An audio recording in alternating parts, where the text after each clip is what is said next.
Ketika anak saya yang masih SMP kelas 3 menonton video ayahnya tentang printing money, di mana narasi printing money baru saja keluar dari mulut saya, videonya dimatikan, dia pun balik badan menghadap saya dan mengatakan, "Nanti inflasi dong ayah." Saya asli berkerut kening. Gila nih anak gua diajarin apa di sekolahnya. Segitu parahnya dan ceteknya melabel printing money dengan inflasi adalah sebuah kepastian. Kayak doktrin agama aja, ilmu ekonomi itu banyak variannya, banyak syaratnya, berbeda kondisi, berbeda kebijakannya. Kalau dikatakan printing money pasti inflasi, itu bisa dikatakan false knowledge atau ilmu kertas tipu-tipu agar di kepala akademisi dan isi kepala para mahasiswa dan pelajar harus haram printing money itu. Yang boleh printing money cuma dolar dan negara Eropa Barat sekutu Amerika. Di luar sekutu Amerika, maka doktrinnya adalah printing money haram penyebab inflasi. Alhamdulillah, ilmu itu sudah masuk ke sendi-sendi terkecil di seluruh dunia, termasuk kepikiran anak saya yang masih berusia 14 tahun ini. Dan bagi saya, ini bikin murka. Itu doktrin parah banget. Pantas aja udah 77 tahun Indonesia merdeka, masih saja belum berdaulat bernegaranya. Ini salah satu akibat doktrin parah yang ditelan mentah-mentah. Bener deh, inflasi dan printing money ini tidak sesederhana congornya Bosman. Ada lebih dari 10 varian yang kalau printing money dilakukan maka ada 10 varian lebih hasilnya. Dari hyperinflation dan negara gagal seperti Venezuela sampai super growth ekonomi dan menjadi negara superpower seperti Amerika, Jerman, Inggris, Rusia, dan Tiongkok. Jerman Perang Dunia Pertama sampai Perang Dunia Kedua hingga saat ini di masa pandemi melakukan printing money besar-besaran. Jepang Perang Dunia Kedua sampai sekarang printing money tidak pernah inflasi, bahkan deflasi. Inggris sejak 200 tahun yang lalu, bahkan Hong Kong pun awalnya adalah printing money hingga saat ini. Amerika sejak tahun 71, Tiongkok sejak tahun 1989.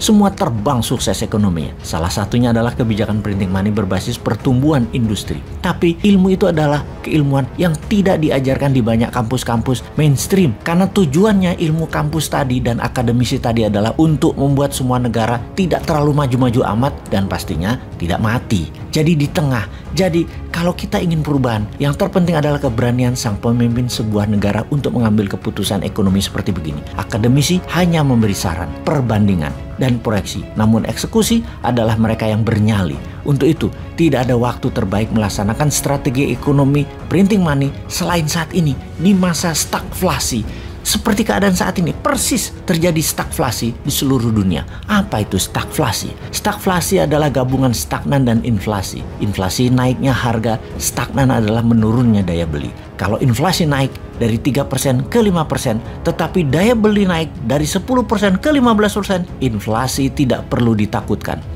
Bayangkan, pertumbuhan ekonomi 1%, namun inflasi 3%.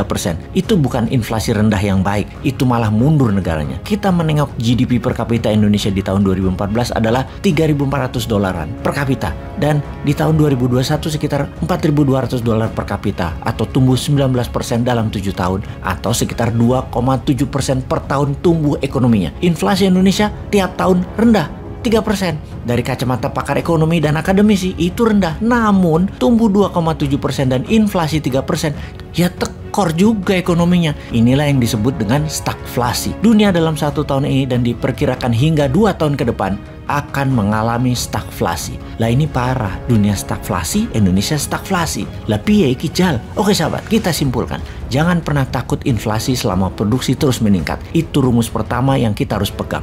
Bukan printing money-nya kita fokuskan, tapi produksinya terlebih dahulu kita perhatikan. Kita belajar dari sejarah sebentar. Sejarah tentang stagflasi. Stagflasi adalah inflasi yang disertai pertumbuhan ekonomi melambat atau slow growth. Kalau inflasi masih disertai dengan pertumbuhan, maka kejadian ini biasa. Dan kebijakan bank sentral masih bisa mengatasinya. Inflasi tipe ini terjadi karena kebijakan kuantitatif easing, yaitu dibanjiri pasar dengan uang murah. Pastinya terbanyak dengan printing money dibungkus dengan surat hutang negara. Ketika ekonomi overheating, kepanasan karena uang berputar terlalu cepat, harga pun meningkat karena semua orang sanggup beli. Maka ekonomi ditahan sedikit dengan ditariknya uang beredar, dengan suku bunga deposito dinaikkan, suku bunga pinjaman dinaikkan, suku bunga pengendali uang beredar.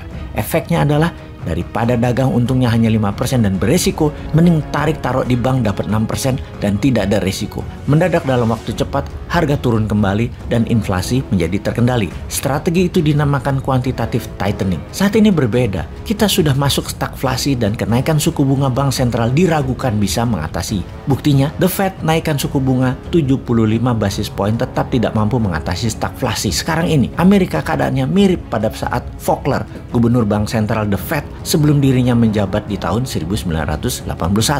Namun Volcker inflasi, yang mana prestasi di akhir jabatannya sebagai gubernur bank sentral Amerika dari 9%-an turun menjadi 3%-an adalah strategi yang banyak dipakai pejabat ekonomi di banyak negara sampai saat ini. Namun di tahun 2022 ke atas, saat ini berbeda. Volcker inflation strategy doesn't work anymore.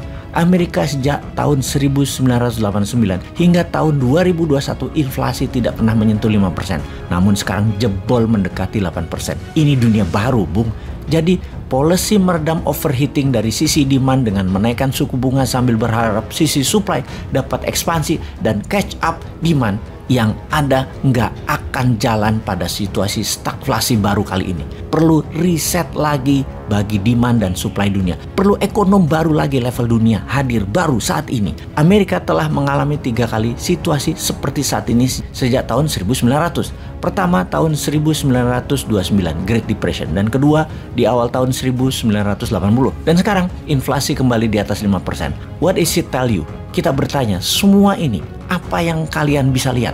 Amerika tidak bisa dipuja-puja lagi dengan solusi. Kita berhutang dolar. Bahkan Tiongkok pun inflasi serta mengalami stagflasi. 2 gajah besar dunia stagflasi. What is it tell you? Itu pertanyaannya. Masih mau bergabung kepada keduanya gitu? Gila ya, segitu nggak berdaulatnya, segitu nggak mikirnya, atau segitu underestimate-nya ke bangsa sendiri.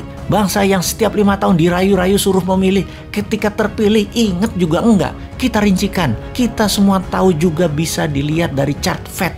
Data M2, uang dolar beredar 74 triliun di tahun 2020. Sekarang 2022 menjadi 94 triliun dolar. What is it tell you? Naik 20 billion dolar dalam 2 tahun, dicetak gila-gilaan. Namun, karena negara lain ekonominya memburuk, maka dolar tadi belum mengalir ke negara yang selalu butuh dolar, yang tidak berani cetak uang. Yang masih kita bingungkan adalah kenapa ngutang berani tapi nyetak uang dengan nilai yang sama nggak berani. Kembali ke Amerika, uang beredar banyak, produksi menurun, stagflasi terjadi.